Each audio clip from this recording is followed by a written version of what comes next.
우리 할렐루야 샬롬하고 인사합니다. 할렐루야 샬롬 샬롬 샬롬 샬롬 샬롬 샬롬. 하나님 사랑합니다. 여러분 주 안에서 사랑합니다. 오늘 너무 잘하는 부자와 나사로의 그 말씀 우리 너무 잘 알죠. 16장 19절부터 31절까지가 중심인데 우리 1절부터 31절까지 다 읽어봤습니다. 불의한 청지기의 비유가 1절에서 13절에 나타나죠. 어떤 부자에게 청지기가 있었는데 주인에게 청지기에 관한 좋지 못한 소식이 들려옵니다. 자신의 소유를 허비하는 청지기를 주인이 불러서 청지기직을 박탈하겠다라고 이제 으름장을 놓죠. 청지기는 가정총무로 주인의 명을 받들어 재반에 걸친 모든 시물을 잘 관할해야 됐는데 성실해야 할 청지기가 주인의 재산을 허비한 결과가 나타났다. 직장에서도 이런 부분들이 많이 있죠. 결국 그렇게 되면은 해고를 당하게 되고 한참 유행했던 명퇴라는 게 바로 이런 부분에 해당된 게 아닐까. 물론 경영주들이 잘못한 것도 있지만 일단은 도태가 될 때는 그만큼 열심히 일하지 않았다라는 증거일 수도 있습니다. 자, 지혜가 있고 진실해야 된다. 주인에게 빚진 자들을 불러서 자신의 미래를 대비해서 꾀를 내죠. 빚을 탕감해줘. 이거 어떻게 할까? 뭘로 먹고 살까? 이제 이걸 걱정을 하는 거예요. 3절에 청지기가 속으로 이르되 주인이 내 직분을 빼앗았으니 내가 이제는 앞으로 무엇을 할까? 땅을 파자니 힘이 없고 빌어먹자니 부끄럽고다.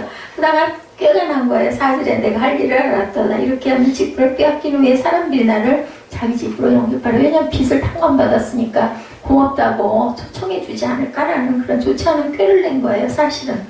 지혜가 있고 진실해야 된다. 누가복음 12장 42절에 주께서 이르시되 지혜 있고 진실한 청지기가 되어 주인에게 그 집 종들을 맡아 때를 따라 양식을 나눠 줄 자가 누구냐 이렇게 나타나 있습니다. 자기 행위의 열매를 먹는다. 사람들은 자기가 심은 대로 거둔 그 법칙은 아주 정말 만고불변인 것 같습니다. 제가 생각해봐도 그렇습니다. 나의 교훈을 받지 않냐고 나의 모든 책망을 업신여겼습니다. 이렇게 잠언 1장 30절에서 31절에 증거합니다. 잠언 1장 31절에는 그러므로 자기 행위의 열매를 먹으며 자기 꾀에 배가 부를 거라고 말씀합니다. 3절에서 9절까지는 재물을 잘 사용해야 된다라는 내용을 말씀하고 있습니다. 옳지 않은 청지기가 해고 통보 이후에 지혜롭게 일을 처리하는 모습을 보고 주인은 이 세대 아들들이 자기 시대에 있어서는 빛의 아들들보다 더 지혜롭다 평가를 하는 부분이 8절에 나타나죠. 주인이 옳지 않은 청지기가 이를 지혜롭게 하였으므로 칭찬하였으니 이 세대의 아들들이 자기 시대에 있어서는 빛의 아들들보다 더 지혜로움이라 이렇게 얘기를 합니다. 그래서 불의의 제물로 친구를 사귀라고 그 밑 뒤에 구절에 쭉 나타나는 부분이 나타나 있는데 작은 일에 충성함을 의미한 것이 그 주인인 마태복음 25장 21절에 보면 착하고 충성된 종아 우리 이 말씀 너무 잘 알죠? 네가 적은 일에 충성하였으면 내가 많은 것을 너에게 맡기니 주인의 즐거움에 참여하라. 예수께서는 이 비유를 들어서 불의의 제물로 친구를 사귀라고 얘기를 하는데 저는 이 구절이 예전에 잘 이해가 되질 않았어요. 근데 여기 구절에 보면 거기에 그 답이 나타나요. 끝에 보면 너희를 영주할 처소로 영접하리라. 친구를 사귀라. 그러면 재물이 없어질 때 예수 그리스도를 상징하는 말씀입니다. 이 내용은 오직 누구예요? 우리를 영원한 처소로 영접하실 분은 예수 그리스도 한 분이시기 때문에 불의의 제물로 친구를 사귀라는 말은 내게는 소유 하나님께서 맡겨주신 제물로 예수와 사귀라. 예수님께 충성하라는 뜻을 갖고 있다는 거죠. 그리고 내가 만일 남의 것을 충성하지 않으면 누가 너의 것을 너에게 주겠느냐. 지파인이 두 주를 섬길 수 없다. 이를 미워하고 저를 사랑하거나 이를 중히 여기고 저를 겸히 여길 것이니라. 너희는 하나님과 재물을 겸하여 섬길 수 없다고 말미에 이렇게 증거를 하고 있습니다. 자, 작은 일에 충성함의 의미 그리고 맡은 자들이 구할 것은 충성이죠. 고린도전서 4장 1, 2절에 사람이 마땅히 우리를 그리스도의 일꾼이요 하나님의 비밀을 맡은 자로 여길지어다. 하나님의 비밀은 정말 신비하고 그리고 또 죽기 전에 그 깨달는 것도 하나님의 귀한 은혜라는 생각이 듭니다. 죽을 때까지도 깨달지 못하고 죽는 사람도 많아요. 그래서 누가 그래요? 부자가 자기 형제들에게 가서 꼭 이걸 좀 전해달라고 얘기를 해. 딱 거기에 그러죠. 거기에는 그럴 필요가 없다라고 얘기합니다. 29절에 아브라함이 그들에게 모세와 선지자들이 있으니 그들에게 들을지니라고 딱 얘기하죠. 그들이 고통을 받는 곳에 오지 않게 해달라고 했을 때 이것에 대한 것은 모세와 선지자는 예수를 믿으라는 복음의 뜻이 아니라 믿고 구원받은 성도에게 주어지는 하나님의 법, 곧 믿음의 도를 뜻하는 건데, 본절의 의미는 하나님의 말씀을 듣고도 믿지 않으면 비록 죽은 자 가운데 살아난 자가 그에게 가서 전한다 할지라도 믿지 않는다는 뜻이 이미 끝났다는 뜻을 가지고 있습니다. 그래서 하나님만을 섬기라고 13절에 말씀하고 있죠. 집주인이 두 주인을, 이 부분은 우리가 너무 잘 아는 부분입니다. 예수께서는 불의한 재물에 충성하는 자의 참된 것을 맡을 수 있다라고 하십니다. 여기서 불의한 재물은 이 세상의 재물을 가리키는 것인데, 어떤 사람이 무슨 일을 하느냐보다는 그 사람의 성실성과 충성심이 강조되고 있습니다. 불의한 재물에 충성하지 못하는 자는 아무리 좋은 재물이 있어도 그것에 충성하지 못하기 때문이다. 예수께서 한 종이 두 주인을 섬길 수 없다고 하죠. 오직 하나님만이 우리의 주인이시다. 세상을 사랑하면 아버지의 사랑을 어떻게 돼요? 잃어버리게 된다고 요한 1서 2장 15절에 이 세상이나 세상에 있는 것들을 사랑하지 말라. 누구든지 세상을 사랑하면 아버지 사랑이 그 안에 있지 않는다. 하나님만을 섬겨라. 마태복음 4장 10절이죠. 예수께서 말씀하시되 사탄아 물러가라 기록되었을 때 주 너희 하나님께 경배하고 다만 그를 섬기라 하였느니라. 꼭 오로지 하나님만 섬기라는 거죠. 14절부터는 바리새인들의 위선에 대해서 말씀하고 있습니다. 바리새인들은 물을 좋아하여 돈을 좋아하는 자들이라 이 모든 것을 듣고 비웃습니다. 자, 하나님과 재물을 겸하여 섬길 수 없다는 예수님의 말씀을 듣고 바리새인들이 비웃은 거예요. 그들은 왜냐? 돈을 좋아했기 때문이다. 돈을 좋아하는 바리새인들은 겉으로는 하나님을 섬겼지만 실상은 재물을 섬겼다는 거니까 껍데기로만 하나님을 섬기는 정보만, 율법만 아주 드러내는 거죠. 15절에 그들의 행위는 사람 보기에 옳은 것 같지만 그 속에는 탐욕과 악독이 가득했다. 사람 보기에 옳은 것 같으나 이렇게 탐욕과 악독이 가득하다고 책망을 하시죠. 그들은 자신들의 욕심을 채우기 위해서 많은 사람들을 그릇된 길로 인도했다. 그 원사님도 그 얘기 하더라고요. 바리새인 같은 사람들이 오늘 예수 믿는 사람 중에도 너무나 많다라는 얘기를 하더라고요. 탐욕과 방탕으로 가득하다. 마태복음 23장 25절에 화 있을진저 외식하는 서기관들과 바리새인들이요 잔과 대접의 겉은 깨끗이 하되 그 안에는 탐욕과 방탕으로 가득하지 않는다. 겉으로 보기에는 아주 거룩한 것 같은데 속에는 그게 겉달고 속달려가지고 속에는 전혀 그렇지가 못하다. 겉과 속이 같기가 참 쉽지가 않습니다. 돈을 사랑함이 일만하게 뿌리라고 그러죠. 디모데전서 6장 9절에서 10절입니다. 부활이 하는 자들은 시험과 올무가 여러가지 어리석고 해로운 욕심에 떨어지나니 사람으로 파멸과 멸망에 빠지게 하는 것이다. 돈을 사랑함이 일만하게 뿌리가 되나니 10절이죠. 이것을 탐내는 자들은 미혹을 받아 믿음에서 떠나 많은 근심으로 자기를 찔렀다가 돈만 많으면 다 진짜 걱정 없을 것 같아요. 그죠? 우리가 부족할 때인데 돈이 있으면 또 어때요? 돈으로 인해서 또 고심하고 고민하는 일이 더 큰 일이 또 생긴다는 거죠. 15절에 스스로 옳다고 여긴다라고 말씀합니다. 예수께서 이르시되 너희는 사람 앞에서 스스로 옳다는 자들이나 너희 마음을 하나님께서 아신다. 사람 중에 높임을 받는 이것은 하나님 앞에서 미움을 받는 거라고 얘기를 합니다. 사람들에게 높임 받으려고 했을 필요가 없어요. 바리새인들은 사람들에게 높임을 받기 위해 사람 앞에서 보이기 위해 행함을 즐겼다는 거죠. 예수께서 사람 앞에서 높임을 받고 영광을 받는 것은 하나님께서 미워하시는 것이다. 이렇게 책망합니다. 악인은 그 마음에 소욕을 자랑한다고 시편 10절 10편 3절에 악인은 그의 마음에 욕심을 자랑하며 탐욕을 부리는 자는 야훼를 배반하여 멸시하나이다 라고 이렇게 얘기합니다. 하나님은 교만한 자를 대적하신다고 베드로전서 5장 5절에 젊은 자들아 이와 같이 장로들에게 순종하고 다 서로 겸손으로 허리를 동이라. 하나님은 교만한 자를 대적하시되 겸손한 자들에게는 은혜를 주시느니라.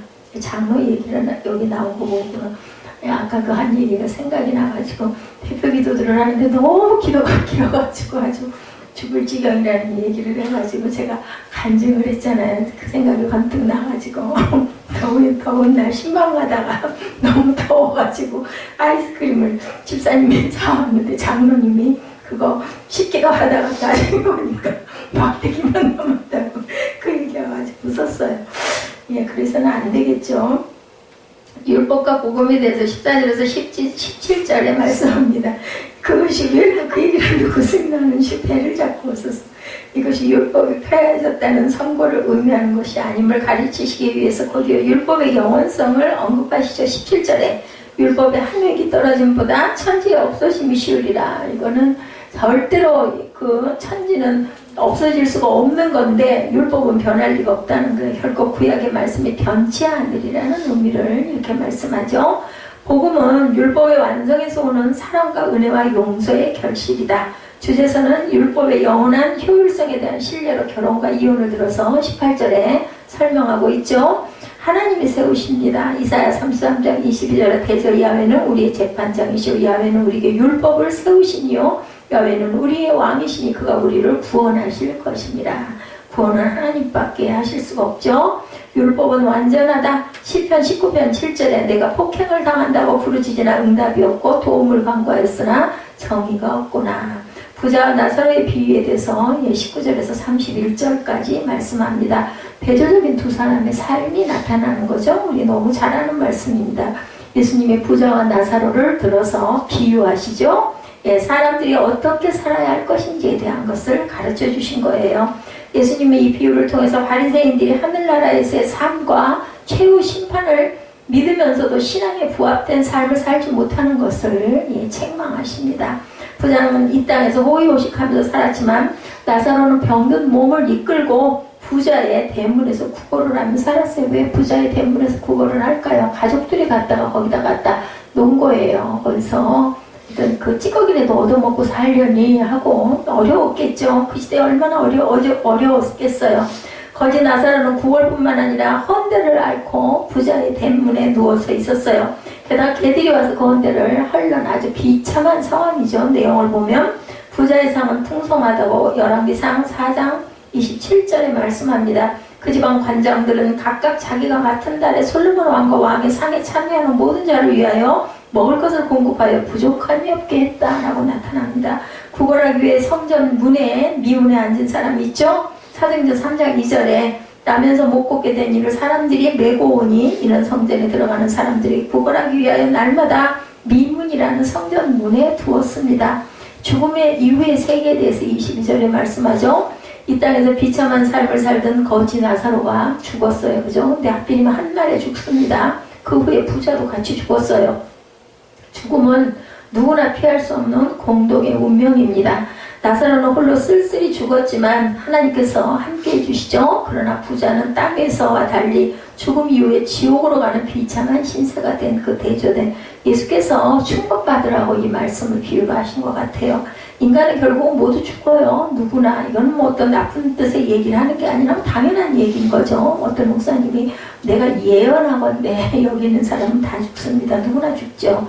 사무엘하 14장 14절이죠. 우리는 필경 죽으리니 땅에 쏟아진 물을 다시 담지 못한 같을 것이오나 하나님은 생명을 빼앗지 아니하시고 방책을 베푸사 내쫓긴 자가 하나님께 버린 자가 되지 아니하게 하시나이다 라고 말씀합니다.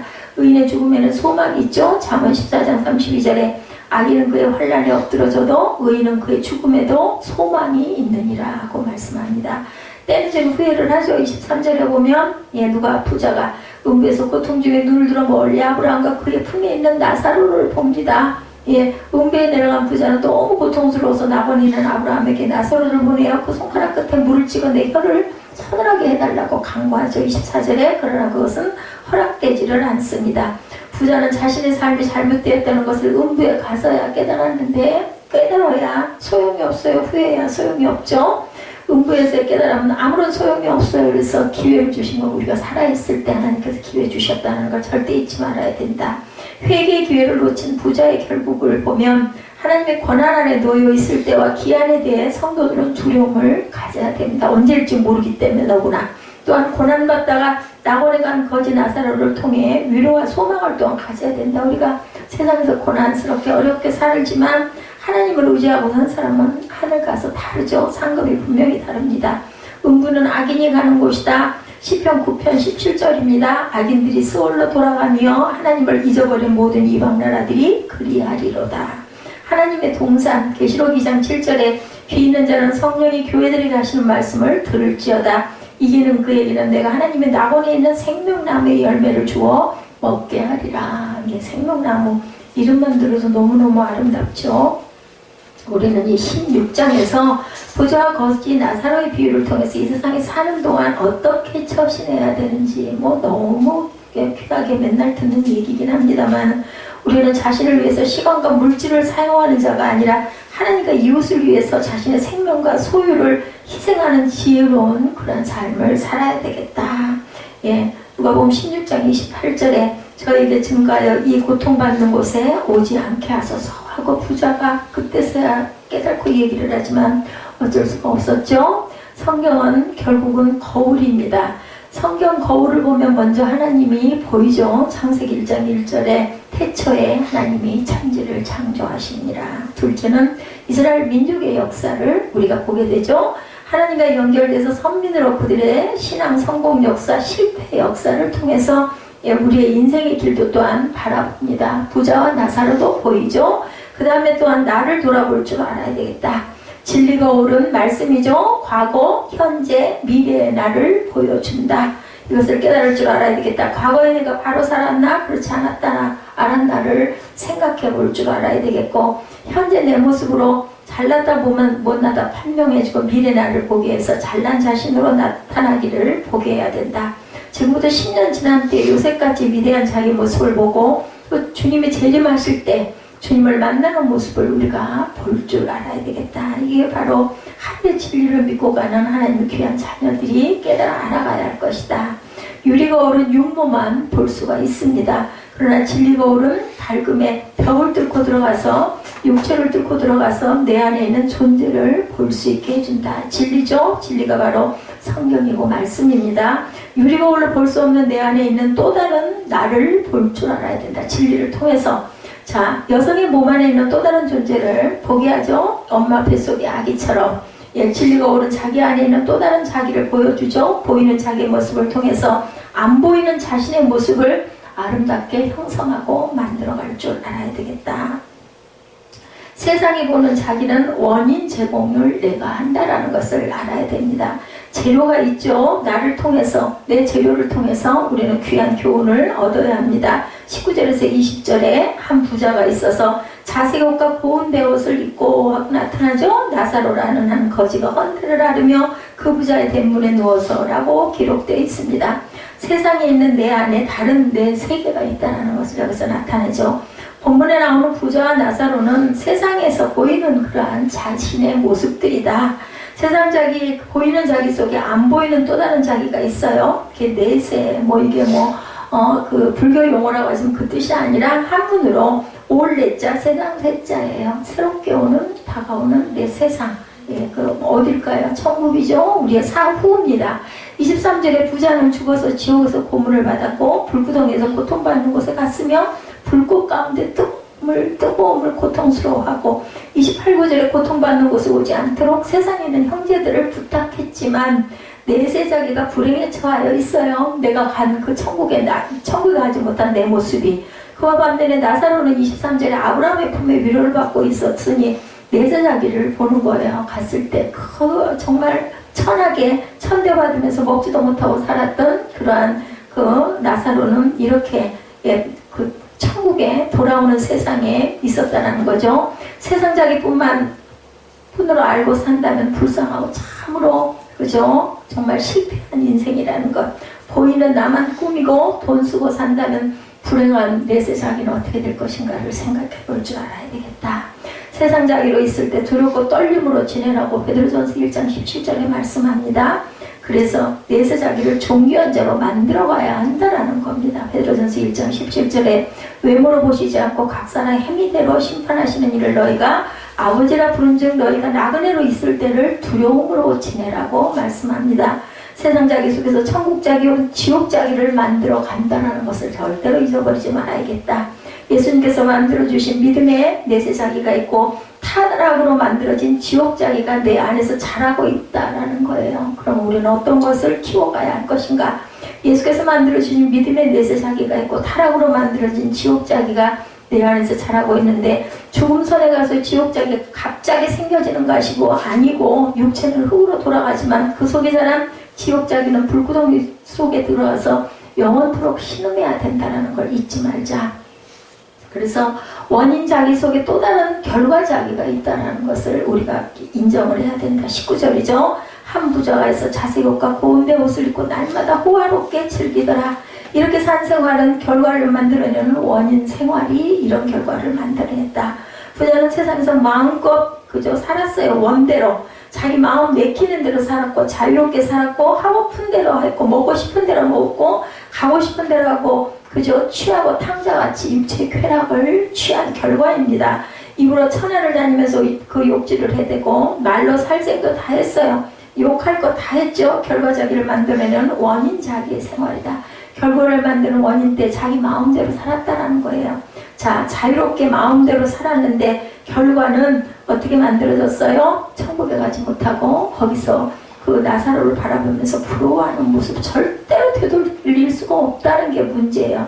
큰 돈을 벌어서 부자가 될 수 있었지만 천국의 싸움으로 거지라고 표현되어 있었던 나사로의 이 부분입니다. 나사로는 철저히 천국 저축주의 사상으로 살아서 보물을 하늘에 쌓아두는 삶을 살라는 하나님의 교훈이라는 것.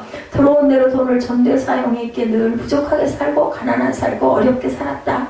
여름철에 저녁 때 포장마차에서 이웃 친구 한잔하고 싸워서 화뼈를 부러뜨렸을 때 때릴 땐 자기 마음대로 했지만 결과는 어떻게 돼? 벌을 형벌을 받아봐야 된다는 거죠. 결과자기를 생각한다면 원인자기 때 함부로 하지 말아야 된다는 거예요. 부자와 나사로 두 분의 결과는 부자는 악을 심었으니 악을 거두었고 나사로는 선을 심었으니까 선을 거두는 결과다. 예, 부자는 하나님을 배반했으니 양심을 버렸고 그래서 비참한 자기가 되어버렸다는 것. 나사로는 하나님을 영접했고 양심 따라 하나님을 찾아갔고 결과자기를 좋게 하려고 고난도 감내했다.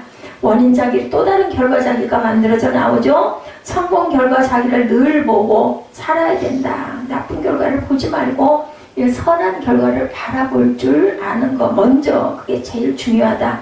11조를 자기 마음대로 쓰고 주의를 자기 마음대로 등산, 골프, 돈을 방탕하게 쓸 때 기분이 좋아요. 남들이 간섭 안 하죠. 아부하죠. 결과는 어떻게 돼요? 천국을 못 간다라는 거예요. 보리떡 5개와 물고기 2마리를 자기 입에 넣지 않고 아이가 예수께 드렸더니 결과가 어떻게 됐어요? 10,000명이 먹는 결과의 축복이 일어납니다. 항상 축복의 결과를 만들어내고 가는 이런 원인을 제공할 줄 아는 원인자기들이 다 돼야 되겠다. 성경대로 살아서 좋은 결과자기를 나타낼 줄 알아야 된다는 거죠. 많은 재료가 있어요. 그죠?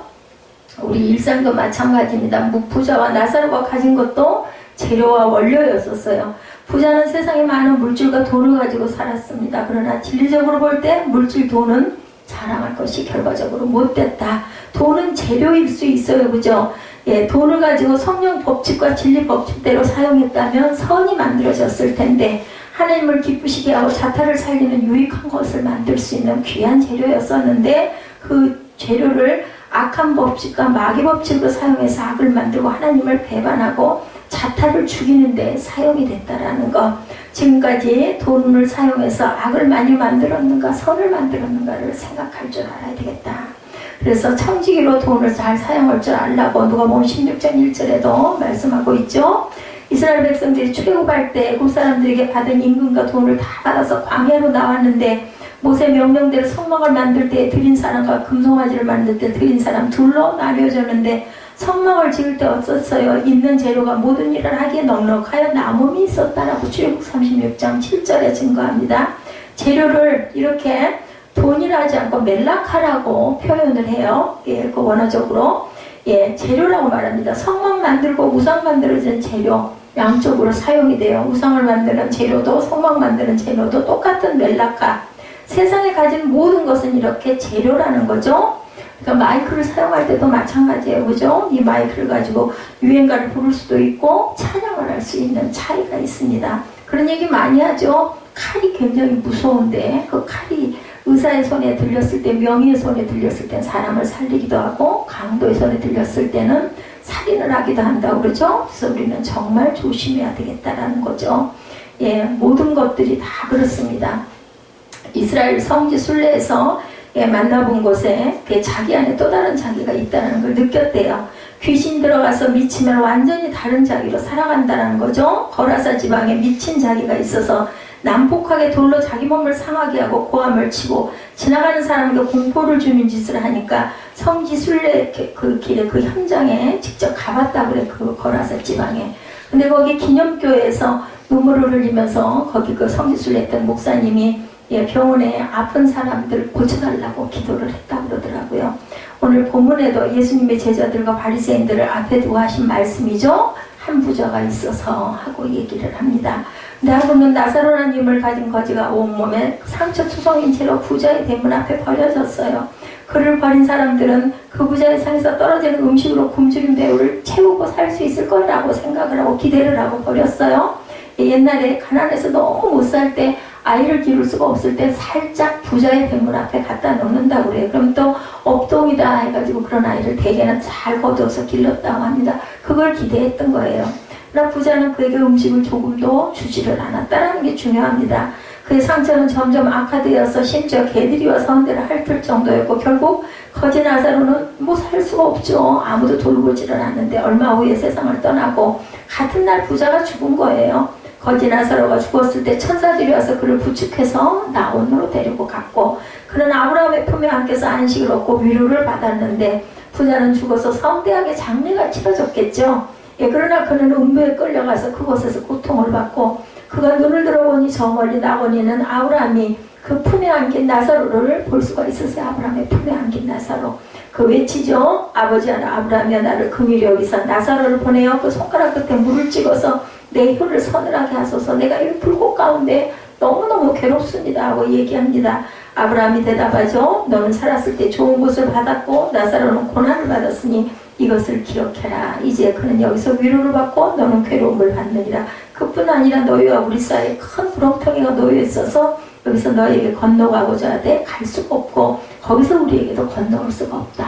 얼마나 안타까울까요? 우리 어떤 꿈꾸다가 무서운 꿈꾸다 깨면 막 한숨이 다 나오죠. 아이고 다행이다 할 때가 있잖아요. 이건 이럴 때가 없을 것 같은 정말 기가 막힐 것 같아 상상을 해보면.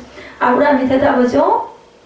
그러면 그들을 좀 제발 좀 이렇게 살지 말라고 얘기를 해달라고 했더니 그들에는 모세와 선지자가 있으니 그들에게 들어라. 부자는 수긍하지 않고 다시 부탁하죠.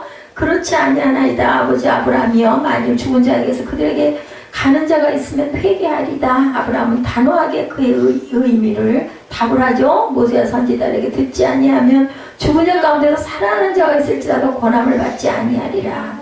오늘 본문을 통해서 주시는 교훈을 우리가 한번 보면 재물의 선한 청지기가 되라는 거예요. 오늘 전체 주님께서 말씀하신 비유들은 예수님이 부자와 나사로 이야기를 해주신 배경은 누가복음 15장에 보면 말씀을 하시는 자리에서 예수님의 제자들뿐 아니라 바리새인들이 있었죠. 바리새인들은 예수님이 세리와 죄인들과 어울리고 함께 음식 먹는다고 아주 예수님을 비난합니다. 그들에게는 이웃을 정죄하고 판단하고 비난하는 마음이 가득한 사람들이었고 이웃에 대한 우월감과 교만도 또한 가득했죠. 그래서 그들에게 예수님이 이 땅에 잃어버린 영혼을 찾으러 오셨다는 말씀을 해주십니다.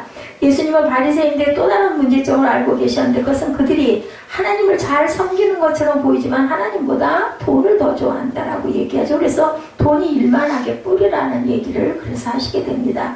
누가복음 16장 14절에 바리새인들은 돈을 좋아하는 자라 이 모든 것을 듣고 비웃거늘. 그래서 16장에 예수님은 불의한 청지기의 비유를 말씀하신 거예요. 또한 오늘 본 본문에서 부자와 나사로의 비유를 통해서 하나님이 주신 재물을 제대로 사용하지 않는 자가 받을 저주에 대한 경고를 하신 것이다. 부자는 결론적으로 말하면 불의한 재물의 청지기였어요. 어떻게 해서 재물을 많이 갖게 되었는지 알 수는 없지만 분명한 건 하나님이 그에게 많은 재물을 맡기셨어요. 그런데 그만 그걸 악하게 사용을 하고 살았다는, 내 거다 하고 사는 거예요. 하나님 거를 내가 잘 관리하다 가야지 이런 생각을 하지를 못했다. 근데 세상에 보통 사람들이 다 그렇습니다. 결과가 이거라는 거죠. 자, 근데 부자는 이제는 내가 열심히 벌어서 일해서 번 돈이니까 내 것이니 내 맘대로 사용해야 돼. 보통 사람들이라는 생각이에요. 그가 입은 자색 옷이 당시의 왕이나 귀족이 입은 옷으로 희귀한 물고기의 피로 염색한 고가의 옷으로 나타났다고 그래요. 원어 성경에 보면 그가 입은 베옷은 애굽의 세마포를 가지고 만들었는데 그 옷의 가격은 옷의 무게보다 2배 중량에 해당하는 금을 지불해야 할 정도로 비싼 옷이었다. 그러니까 아주 사치가 극에 달았다는 거죠. 그는 날마다 호화롭게 파티를 벌였어요. 온갖 진귀한 음식들을 차려놓고 날마다 술과 노래와 춤으로 세월을 보냈는데 그의 대문에 나사로라는 거지가 누워있는데도 불구하고 하나도 주지를 않은 거예요. 그나마라도 더더군다나. 자, 부자 집 앞에 버려두었을 때는 그 음식이라도 얻어먹고 거기서 살라고 보낸 건데 부자는 대문을 출입할 때 불쌍한 나사로를 보았음에도 불구하고 그를 도와주지 않았다. 밥 한 끼라도 먹여주었다라면 더 살 수 있었을 텐데 그러지 않았다라는 거예요. 결국 부자는 굶주림과 질병으로 인해 세상을 떠나고 말아요. 나사로도 그렇고. 그리고 영원히 살 줄 알았던 부자도 같은 날 세상을 떠납니다. 나사로는 그날 천사의 손에 받들려 낙원에 들어가고 천국에 갔다는 거죠. 반대로 부자는 지옥에 떨어졌다는 게 쉬운 얘기로. 그럼 왜 나사로는 천국에 갔고 부자는 지옥에 갔을까? 나사로와 부자 모두 유대인들이었기 때문에 하나님을 믿는 사람이었다는 거. 둘 다 유대인이었다는 게 중요합니다. 이 나사로는 어떻게 살았는지 예수님이 설명하지는 않으셨어요. 왜 그렇게 그런 거지가 됐는지. 단지 추측할 수 있는 것은 나사로라는 이름은 히브리 이름 엘리에셀, 즉 하나님의 도움이라는 뜻을 가진 헬라 이름입니다. 예, 나사로는 그 이름처럼 가난하고 병들었지만 하나님의 도우심을 바라며 믿음으로 살았다는 거예요. 그에게 세상에서 맡겨주신 건 거의 없었지만 천국에 갈 만큼 믿음으로 산 사람이다. 반면에 부자가 왜 지옥에 가게 된 것인지는 명확하게 알 수가 있죠. 부자에게 많은 재물을 맡기셨는데 앞에 그 나온 그 청지기의 비유와도 같은 일맥상통한 얘기예요. 자, 그는 재물을 마치 자기 것이냐 마음대로 자기 욕심대로 사용했고 그 재물을 흩어서 이웃을 구제하는 일을 절대로 하지 않았고 불의한 청지기였던 거죠. 성경이 재물에 대해서 교훈하죠. 학계 2장 8절에 은도 내 것이요 금도 내 것이니라 만군의 야훼의 말이니라 모든 게 다 하나님 것이라고 성경이 말씀을 해요. 이것을 믿지를 않고 인정을 하지 않는다면 예수 믿는다 해도 아무 소용이 없는 거죠. 잠언 28장 27절에 가난한 자를 구제하는 자는 궁핍하지 아니하려니와 못 본 채 하는 자에게는 저주가 크리라 말씀합니다. 누가복음 6장 38절에도 주라 그리하면 너에게 줄 것이니 후히 내어 누르고 흔들어 넘치도록 하여 너에게 안겨주리라고 말씀합니다. 마태복음 6장 20절에도 오직 너희를 위하여 보물을 하늘에 쌓아두라. 거기는 좀이나 등록이 해하지 못하며 도둑이 구멍을 뚫지 못하고 도둑질도 못하느니라고 이렇게 증거가 되어 있습니다. 바리새인들은 하나님보다 돈을 더 좋아했죠. 그래서 열심히 재물을 모으는 일에 힘썼어요. 그들은 재물을 좋아하면서도 또한 11조도 했습니다. 그런데 그 나머지 90%를 가지고 자신과 가족들만 위해서 사용했다는 것이 잘못된 것이다. 그럼 우리는 하나님이 주신 재물을 내 것이라고 생각하고 내 마음대로 사용해서는 안 되겠다. 하나님 자녀다운 삶을 살라는 거죠. 재물의 주인은 하나님이심을 우리가 알아야 되겠고 그리고 또한 선한 청지가 되어서 선한 일을 위해서 사용해야 된다. 선한 일을 하던 자가 죄를 지으면 하나님께서 죄만 미워하시고 그 죄를 지은 선한 일을 하던 자는 사랑하시는데 악인들, 죄인들이 정말 악하게 살면서 죄를 지으면 회개를 해도 죄는 용서하시지만 사랑하시지 않는다는 것을 우리가 알아야 된다. 똑같지 않아요. 다릅니다. 그래서 천국과 지옥이 있음을 우리는 정확하게 기억할 줄 알아야 된다. 오늘 이 비유를 통해서 우리에게 천국과 지옥에 대해서 계시해 주신 것은 보너스와 같은 거라는 것을 잊지 말아야 되겠다. 분명히 해야 할 구원의 도는 천국은 우리가 어떻게 가야 되고 믿음으로 가야 되는가 아니면 행함으로 가야 되는가. 천국은 오직 하나님께 대한 회개와 예수께 대한 믿음으로 가는 거죠. 변할 수 없는 진리지만 그 믿음은 반드시 믿음에 합당한 열매가 있다는 거. 믿음이 있다고 하면서도 형제가 어려운 곳을 돌보지 않으면 그것은 거짓 믿음이라는 거예요. 믿음이 있다고 하면서 형제를 돌아보지 않고 부자처럼 지옥에 가는 것은 절대로 피할 수가 없다는 것을 우리가 잊지 말아야 되겠다. 예수님은 이것을 경고하시고 오늘 이 본문에 비유를 주셨다는 것. 예수님이 우리에게 계시해 주시죠. 우리가 천국 갈 때 천사들이 와서 우리를 데리고 간다라는 것. 이런 어떤 연로하신 집사님에게 천사들이 찾아왔대요. 그래서 천국에 가자고 그러더래요. 그때 집사님이 천사들에게 얘기를 했답니다. 내가 하나님께 서원한 헌금이 있습니다.